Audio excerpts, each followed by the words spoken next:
From one edge of the spiral arm to the other, worlds were burning. Fleets that had once been proud, bright banners of their people were now scattered wrecks drifting in the void. Whole civilizations fell silent, their cities erased, their skies torn apart by war. The enemy was the tyrant swarm. None knew where it came from. Some said it was a race of machines born from a forgotten empire that had long destroyed itself. Others whispered they were living nightmares, a hive with no soul, no mercy, and no end. But no matter the story, the truth was the same. The swarm was endless, and it was winning. Every fleet that rose to face them was swallowed. Every defense line cracked. Every hero that stood became nothing more than ash and memory. The galaxy had seen wars before. Empires had fought empires. Planets had rebelled and risen. But never, never had every world known fear at the same time. The swarm was not a rival. It was not an enemy with pride or honor. It was hunger. A hunger that did not stop. On the fortress moon of Selkara, the last council gathered. Dozens of species filled the great chamber. The air was heavy with despair. Leaders who once spoke with pride now trembled as they raised their voices. Their ships were gone, their armies scattered, their people crying out for safety that no one could give. One voice, sharp and broken, rose above the others. "We are finished. The galaxy is dying. There is nothing left to save us." Another slammed his claw against the table. "We must send the plea. We must send it beyond. Someone, anyone must hear us." The chamber fell silent. The idea was madness. The nearest galaxy was far, far beyond. No one had ever spoken to those distant stars. No one even knew if life existed there. But despair makes even fools brave. And so the message was crafted, a signal of pain, of desperation, of surrender. It was not proud. It was not mighty. It was a cry, a simple cry into the endless dark. "Help us. Whoever you are, please, the galaxy is dying. We cannot stand." The signal was launched into the void, racing across millions of light years, carrying the sorrow of countless worlds. The council waited in silence. Some mocked it, some wept, some prayed, though not even their gods had answered before. They did not believe help would come. They did not believe anyone would hear. It was just a last whisper before the end. Days turned to weeks, weeks to months. The swarm came closer, system by system, its claws closing around Selkara itself. And then, something answered. At first it was faint, a strange pattern hidden in the static. No one understood the words, no one knew the tongue, but there was power in the sound. There was weight in the voice. It said simply that they had heard. The council stared at one another. 1,000 questions rose at once. Who were they? Where did they come from? Could they truly help? The reply was short, and the words translated in ways that unsettled even the bravest. "We are coming." The chamber erupted. Some shouted with joy, others with fear. For who could come against the swarm? Who had strength left to challenge the endless tide? But it was too late to wonder. The signal had been sent. The answer had come. And weeks later, the sky above Selkara changed. Ships appeared. They were not sleek, not bright, not beautiful. They were heavy, scarred, built not for show but for survival. They carried marks no one recognized, banners no one knew. They were human ships. The galaxy had called for aid, and humanity had answered. But the council's hope quickly turned to unease. These ships were not vast armadas like the ancient empires had built. They were not elegant like the fleets of the core worlds. They were different. Their hulls looked as though they had fought 1,000 battles already. Their edges were rough, their scars unhidden. And then came the sound. A low, terrible growl echoing through comms as hangar doors opened. Creatures of steel and fury stood within. Machines shaped like beasts, claws gleaming, eyes burning red. They were not soldiers. They were monsters. The council stared in silence. This was not what they had expected. They had asked for saviors. They had prayed for gods. Instead, humanity had sent its beasts. And for the first time since the swarm rose, the galaxy felt something it had forgotten. Fear, yes, but not of the swarm. Fear of what had just arrived.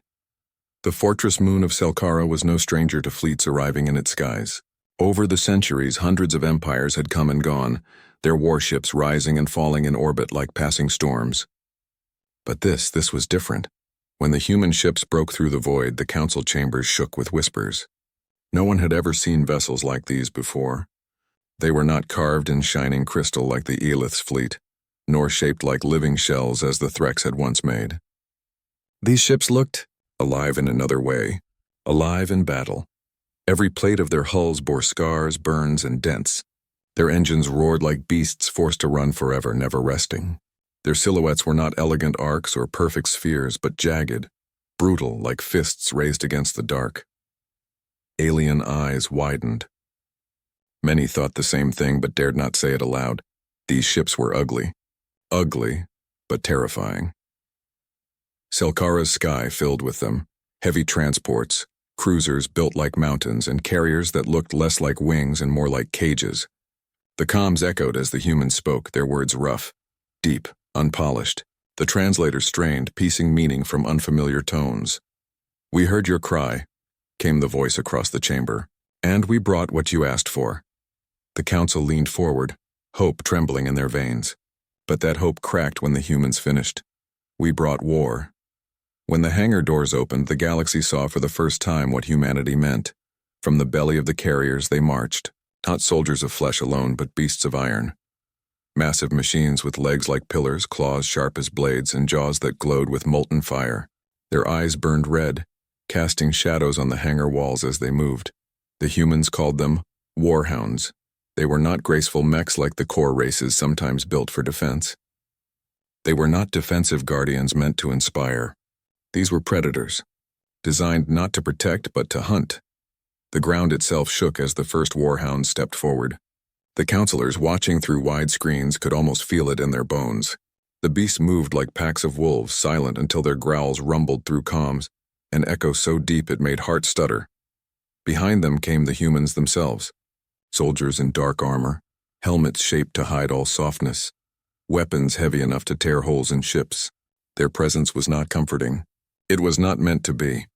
They were not here to shield the galaxy's people. They were here to end what threatened them. In the council chamber, silence ruled. One of the Elith nobles, tall and graceful with silver skin, finally whispered, "These are not soldiers. These are monsters." Another counselor shook his scaled head. "No, these are weapons, and they are aimed at the swarm." Yet unease spread through them like smoke. They had asked for heroes, protectors who would come with words of unity, with banners of light.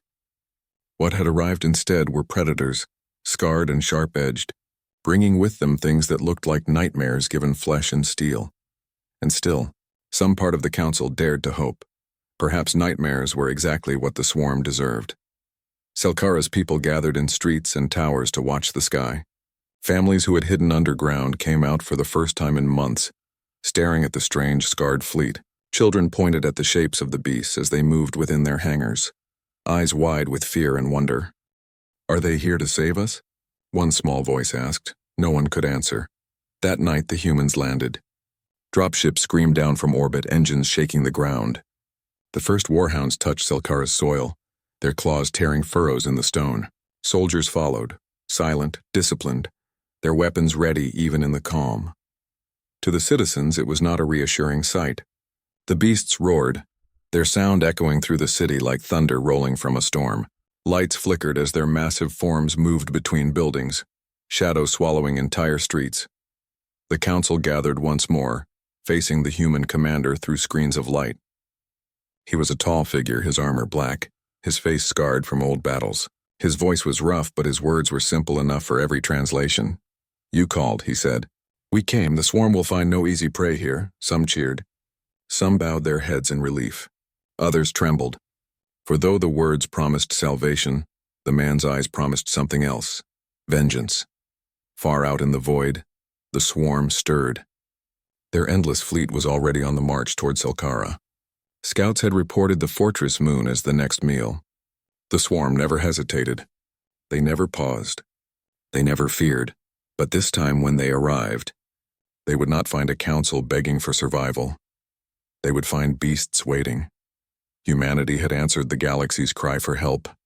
But not with saints, not with saviors, not with light. They had answered with monsters built for war, and Selkara, trembling beneath the weight of their arrival, understood that the galaxy's future would not be saved by kindness. It would be saved by fury. The sky above Selkara darkened. It was not nightfall. It was the swarm. Their ships arrived like a tide of shadows pouring into the system in uncountable numbers.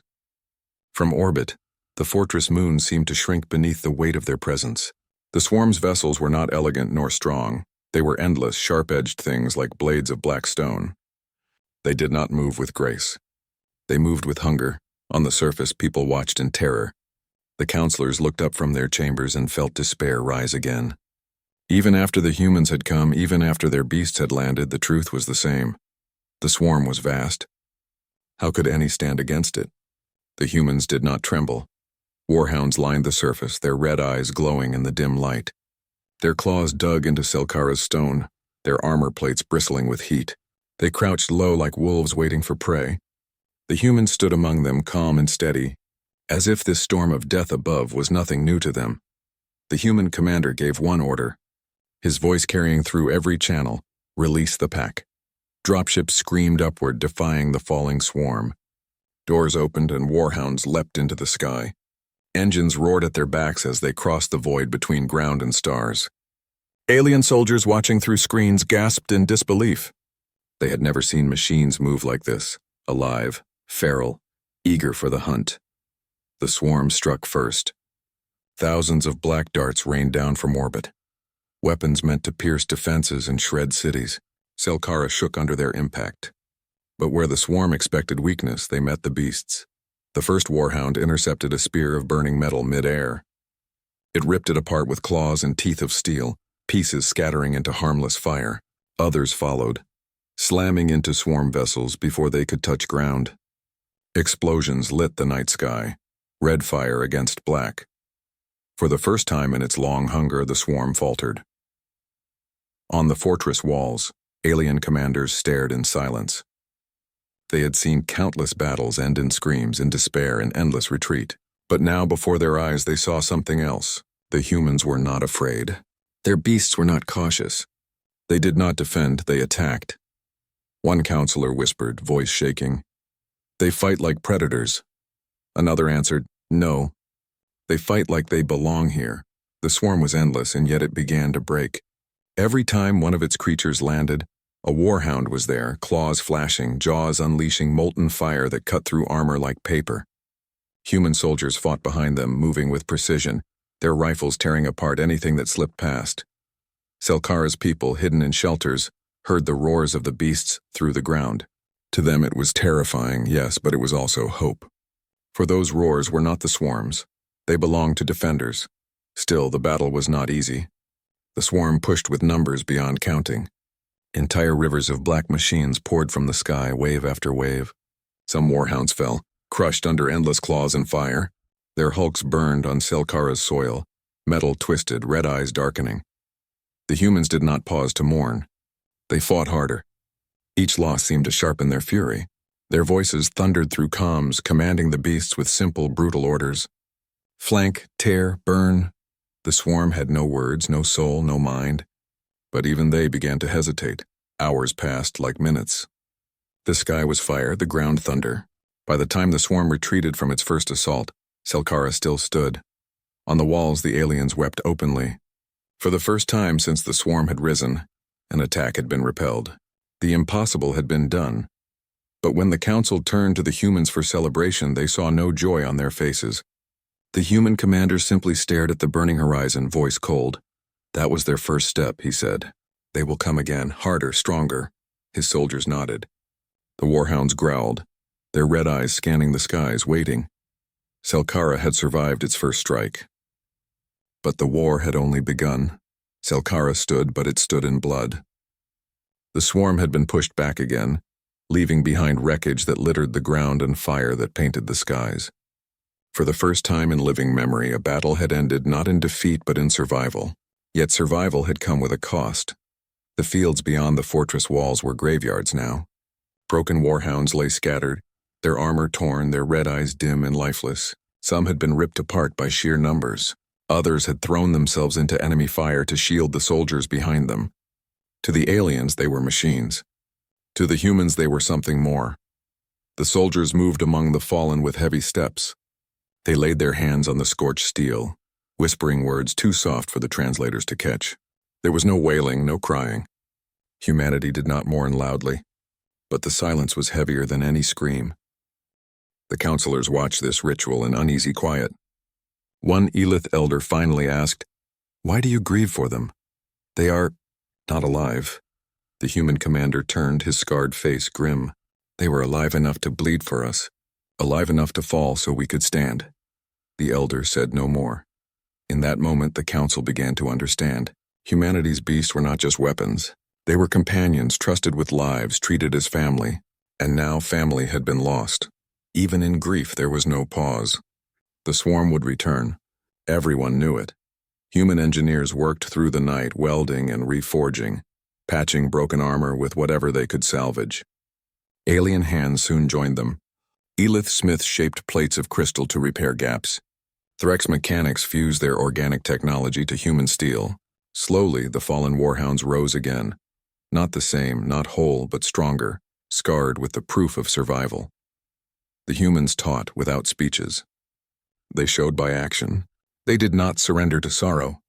They turned it into strength. But the cost was not only machines. Many human soldiers had fallen too. Selkara's hospitals overflowed. Alien healers walked among the wounded, tending to them as best they could. They were shocked by what they saw. Some humans, burned and broken, refused to rest. They demanded to be returned to the fight. "I still have one arm," one said, forcing himself upright. "That's enough for a rifle." Another, his face pale with blood loss, whispered, "I'll fight until I can't breathe." The healers could not understand this. To them, war was something endured until survival was possible. To these humans, war was survival itself. The council gathered in private. Fear filled their voices once more. "If this is the price," one said, "how long can they last? Even beasts can break. Even predators can fall." "They will fall," another whispered. "But until they do, they will teach us how to stand." The swarm returned, smaller raids testing the defenses. The aliens who once hid now stood with weapons in hand. They were clumsy, afraid, but they did not run. They fought alongside the humans, inspired by their fury, unwilling to let the price of the fallen be wasted. And in every skirmish, the warhounds roared. Even the repaired ones, patched and scarred, seemed to fight harder, as if carrying the memory of their fallen kin. Their growls rolled like thunder, shaking the hearts of the swarm's creatures. The humans gave them names. The aliens learned them. When a warhound charged into the enemy, they did not call it a weapon. They called it by name. The galaxy was beginning to understand, but the price of fury grew heavier with each day. Every battle left more bodies, more beasts broken, more silence in the ranks of the humans. Their eyes grew darker, their words fewer, yet their will did not crack. The alien soldiers began to feel something they had not known before. Shame, for they had begged for help, while these strangers from Earth gave everything: blood, bone, machine, and soul. Humanity had come to bleed for a galaxy that was not their own. One night, as the stars burned red with distant fire, the human commander stood before the council. His armor was dented, his face lined with exhaustion, yet his voice was unshaken. "You asked for aid. Aid costs blood. Ours has been spilled. Next, it will be yours. If you wish to live, you must pay the same price. There is no other way." The counselors looked at one another. Fear battled with pride, despair with determination. Slowly, one by one, they nodded. The galaxy had called for aid. Humanity had come with beasts and fury. But now the galaxy began to see the truth. If they wished to survive, they would have to become beasts too. The battlefield stretched across Selkara's horizon like a living nightmare. Smoke rose in thick towers. Broken ships lay scattered, and the ground trembled beneath the swarm's endless march. Yet amidst that storm of chaos, humanity's war beasts stood waiting, silent, patient, and hungry for war. The alien commanders thought they understood humans by now. They had seen their soldiers fight with stubborn courage, their machines hold against impossible odds, but they had not yet seen the full force of what humanity had built for war. They had not yet seen the beasts unleashed.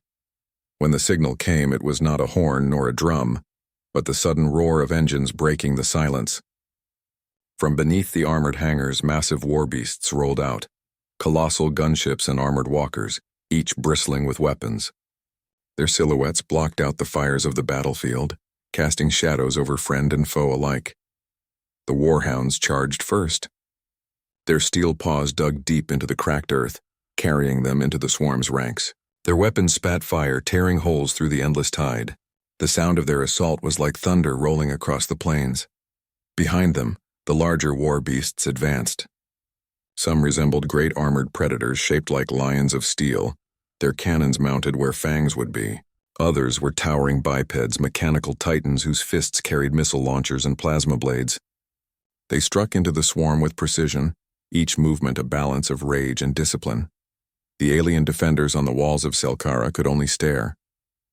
They had called for aid. They had prayed for allies.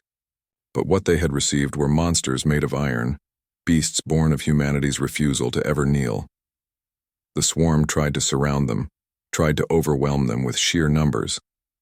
Yet the beasts did not break. They fought with a fury that seemed endless. Warhounds tore through lines and leapt into the air, firing down as they landed. The titans crushed whole clusters of the enemy underfoot. Gunships howled overhead, raining destruction in wide arcs that lit the sky like storms. Still, the swarm pressed on. For every creature slain, another emerged. The alien commanders shouted that the humans could not hold forever, that no beast could fight eternity. But the humans did not fight eternity. They fought for each heartbeat, for each moment, and in those moments they became unstoppable. Amid the chaos, Captain Arden led from the front, his voice calm yet fierce. Do not fear their numbers. Fear only standing still. Keep moving. Keep striking. These beasts are yours, and they are hungry. His words carried through the comms, echoing in the hearts of every soldier, every pilot, every handler of the steel monsters. And so the humans pushed forward, each blow a defiance of despair. The galaxy had asked for help. Humanity answered not with gentle hands, but with the unleashed fury of beasts that knew no retreat. And as the swarm howled in confusion and terror, even the alien defenders felt something stir within them. Hope. For the first time in living memory, the swarm bled. And it bled because humanity's beasts had arrived. The battlefield was silent now, but it was not peace. Smoke still curled from shattered ships, and the stench of fire and metal hung heavy in the air. Selkara's horizon was scarred by war, but it had survived. The tyrant swarm, once unstoppable, had been broken, shattered, and driven back into the void. The humans and their beasts stood among the ruins. Warhounds, battered and scorched, still glowed faintly from their last battle. Their eyes, once red and burning, were now dim, reflecting the stars overhead. Human soldiers walked among them, hands resting on armored shoulders, whispering names and words of comfort. Every loss had been felt, every sacrifice honored. Alien survivors came forward slowly. They had called for aid, expecting allies, maybe heroes. They had received monsters. Beasts that did not pause, did not hesitate, did not plead. They destroyed. And in doing so, they saved the galaxy. The council, once filled with fear, now stood before the humans in quiet awe. An elder stepped forward, voice shaking with both relief and wonder. We asked for help, and you came. But not as saviors, not as gods. You came as beasts. You came as hunters. You came as death to those who would end us. The human commander looked over the council, his armor dented, his eyes tired yet burning with calm fury. We did not come to be worshipped. We came to answer a call. You asked for survival. We gave it. But know this, the galaxy is not safe, not yet. The swarm will return, and when it does, we will not fight alone. The alien soldiers who had fought alongside humanity nodded, slowly understanding. They had seen courage, yes, but not the courage of hope alone. They had seen relentless fury, the kind that refused to bow, refused to retreat, refused to die. They had seen the price of survival paid in metal, blood, and fire. And they had learned that sometimes hope alone could not save a galaxy. The humans turned their eyes to the sky. Stars twinkled as if nothing had happened, indifferent to the cost of life and death below. But the humans were not indifferent. They had learned the truth long ago. Survival required strength, and strength required sacrifice. Children who had hidden in shelters now peeked out, staring at the survivors. Warhounds limped across the plains, smoke rising from their engines, yet still alive, still standing. To them, these beasts were not machines nor tools. They were legends made real. Captain Arden knelt beside one of the largest warhounds, its armor bent and scorched. He placed his hand upon its shoulder. You carried us through fire, he whispered. You carried us when we could not. Rest now. You have earned it. The alien soldiers watched in silence. They had never understood the depth of what humans had built. These were not mere machines, they were companions, warriors, teachers. They fought not only with strength but with loyalty, with spirit, with understanding that the bond between human and beast was unbreakable. Slowly, the survivors began to rebuild. They salvaged the broken warhounds, repaired their weapons, and learned the humans' ways of fighting together. The Council realized the lesson humanity had brought to them. Strength was not in fleets alone, nor in numbers, nor in clever plans. It was in the courage to stand when all hope seemed lost, and the will to protect at any cost. As the survivors looked across the plains, the commander spoke again. The swarm will not forgive weakness. The galaxy will not forgive fear. But if we remember what we are capable of, if we fight together, there is no enemy too great, no darkness too deep, no world beyond saving. The council bowed low, understanding at last. The humans had not merely come to fight, they had come to teach. They had shown the galaxy that salvation is earned, not given, that courage is stronger than fear, and that even in the darkest hour, predators can rise where heroes fail. And in that moment, something remarkable happened. Across the battlefield, a single warhound lifted its head, then another, red eyes burning, claws dug into the scorched ground, engines growling low and steady. The humans followed, standing tall beside them, rifles raised, armor dented, but spirit unbroken. The galaxy, battered and trembling, saw what true strength looked like. It was not in polite armies or noble speeches. It was in fury and loyalty, in the beasts who never surrendered, and the humans who commanded them with unwavering resolve.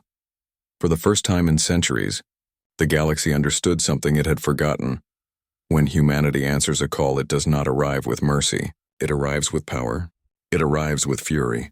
It arrives with beasts that will not stop.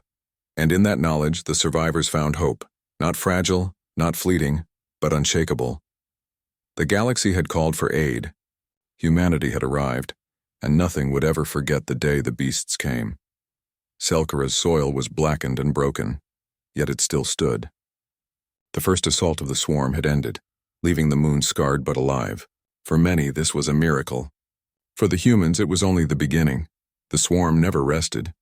It came again, faster, stronger, its endless fleet spilling across the stars. Where others might have feared, the humans prepared. Warhounds were repaired with fire and steel, their scorched armor patched and their weapons reloaded.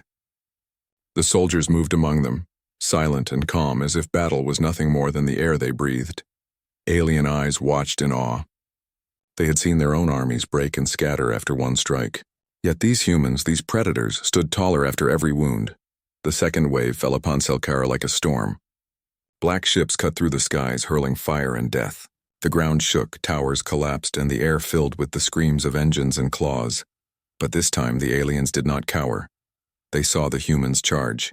They saw the warhounds leap into the storm without hesitation, their jaws burning with molten light.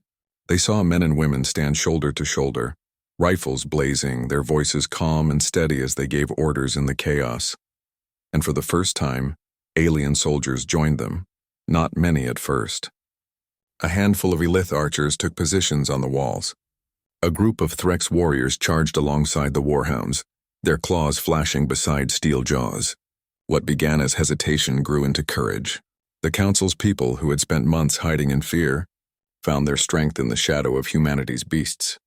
The swarm was endless, but so was the fury it now faced. Every warhound became a symbol.